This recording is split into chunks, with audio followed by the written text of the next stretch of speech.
From the halls of Stanford University to the tech hubs of Silicon Valley, the story of Larry Page and Sergey Brin is a saga of innovation and ambition. Their brainchild, Google, was not just another search engine. It was a groundbreaking vision to organize global information. Starting with complex algorithms and modest resources, they navigated Silicon Valley's competitive tech landscape, transforming Google into a colossal force. The story of Google is more than just a tech tale. It's about how two PhD students reshaped our interconnected world, leaving a mark on the daily lives of millions forever. Google's journey started in January 1996 at Stanford University, California.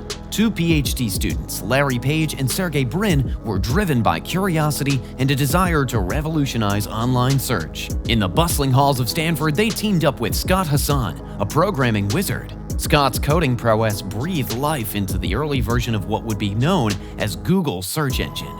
Yet, before Google's name lit up the world, Scott ventured off into the realm of robotics. By then, search engines were simple creatures, counting words on web pages to find results. Larry and Sergey, however, saw a bigger picture.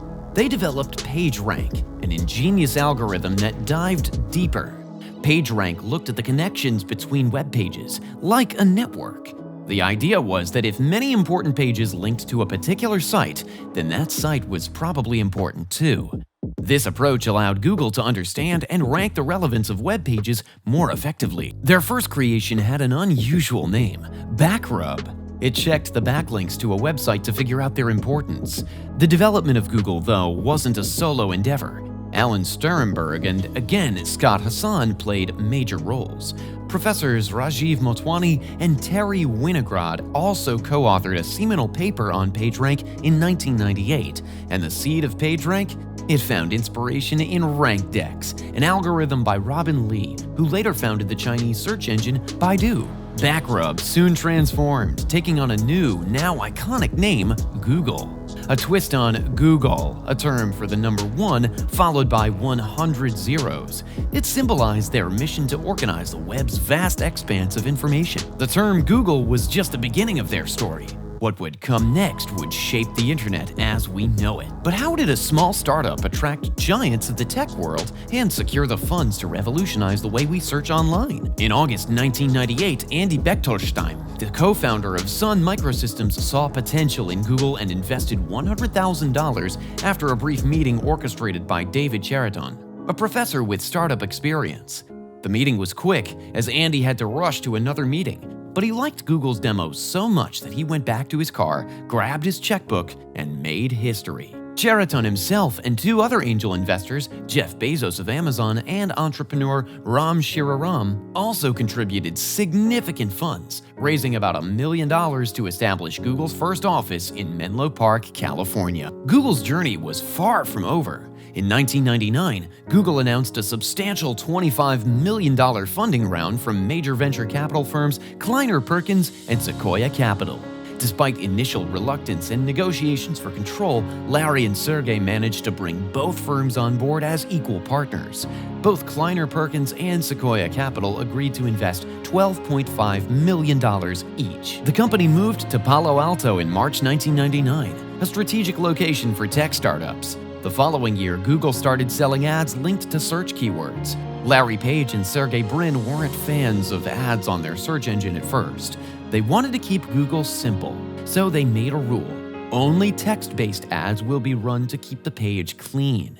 By 2000, Google had become the primary search engine for Yahoo, making a significant leap forward. Google kept growing and moving. In 2003, they had to find a bigger space, so they leased an office complex from Silicon Graphics at 1600 Amphitheater Parkway in Mountain View, California.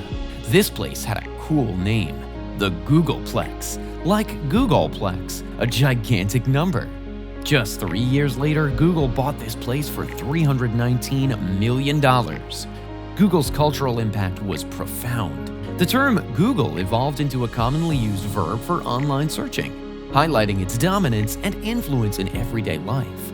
The first time someone used Google as a verb on TV was in a 2002 episode of Buffy the Vampire Slayer.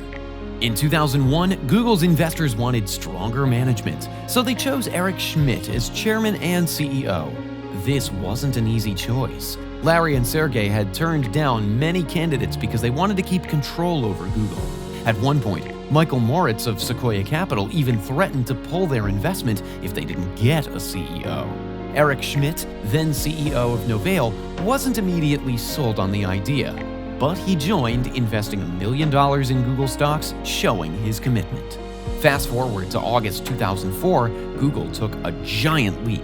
They went public with an initial offering of over 19 million shares, priced at $85 each. This IPO skyrocketed Google's market value to over $23 billion.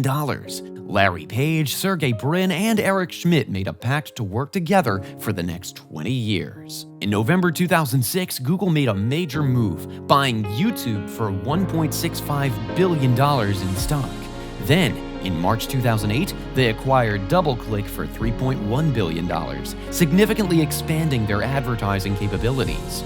As the years went by, Google became a part of our daily lives. By 2011, they were handling a mind-boggling 3 billion searches every day.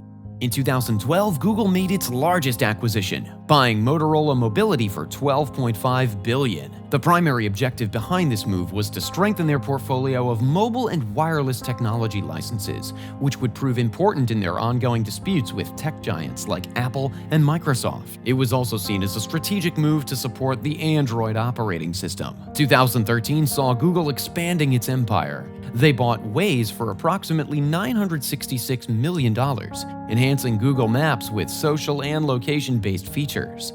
Simultaneously, Google ventured into the field of health and aging by establishing a new company called Calico. This venture was entrusted to Apple.com's chairman, Arthur Levinson. The year 2014 witnessed Google's acquisition of DeepMind Technologies, an artificial intelligence company, for an estimated $400 million. DeepMind's groundbreaking achievement came later when its AlphaGo AI defeated a professional human Go player, making headlines worldwide. From 2013 to 2016, Google's brand value soared, securing the second spot in Google rankings just behind Apple with a valuation of $133 billion. In a world where innovation often comes with controversy, how did Google navigate through these challenges while continuing to pioneer new technologies? Life at Google wasn't always smooth sailing. They faced tough times too, especially when it came to new ideas and big changes. In 2015, Google reshaped itself, creating a new parent company called Alphabet Inc. Sundar Pichai became the big boss at Google, while Larry Page took charge of Alphabet. Trouble hit in 2017. A guy named James Damore sent out a memo that stirred up a lot of talk about how Google handled diversity. Google let him go, but the story didn't end there. It sparked a huge debate about fairness and equality at work. Between 2018 and 2019, things got rocky inside Google. Employees were upset about several issues like unfair treatment at work, a secret project in China, and even a project with military drones. A shocking report showed that 48 people at Google were fired for bad behavior. This news made more than 20,000 Google employees so upset that they left their desks and protested. In 2019, Google jumped into the world of cloud gaming with something called Stadia.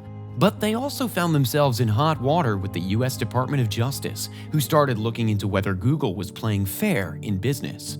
Google was already a household name by this time, but there were still uncharted territories waiting to be explored. In the same year, Bill Reddy, formerly the COO of PayPal, joined Google as its commerce chief.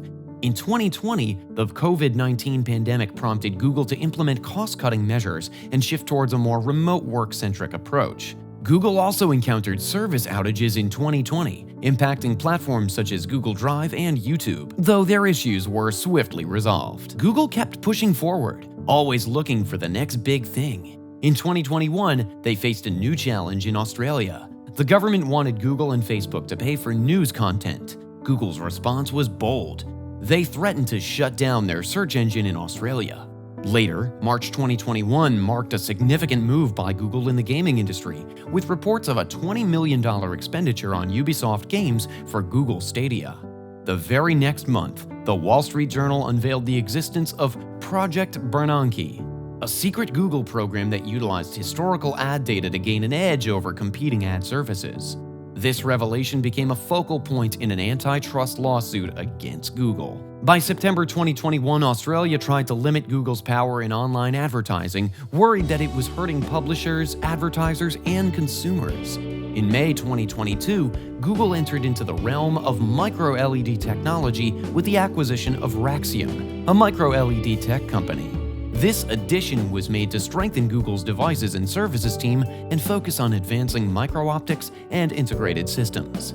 Overall, the year 2022 brought about many changes for Google, particularly in search results, as they began removing personal information such as phone numbers and addresses, extending beyond the removal of sensitive data like social security numbers. Early 2023 witnessed Google intensifying its efforts in artificial intelligence, following the successful implementation of ChatGPT. Google's top management issued a directive for all major Google products to incorporate generative AI technology rapidly. And just on the horizon, Google had something exciting in store. Stay tuned to see what's next in their journey. In May 2023, Google announced an ambitious plan in Ohio, revealing intentions to construct 2 additional data centers in Columbus and Lancaster, with a total investment exceeding $2 billion. As we conclude our journey through Google's incredible evolution, one thing becomes clear: innovation knows no bounds. From their early days as simple search engines to their latest ventures, Google keeps shaping the digital world in ways we never imagined.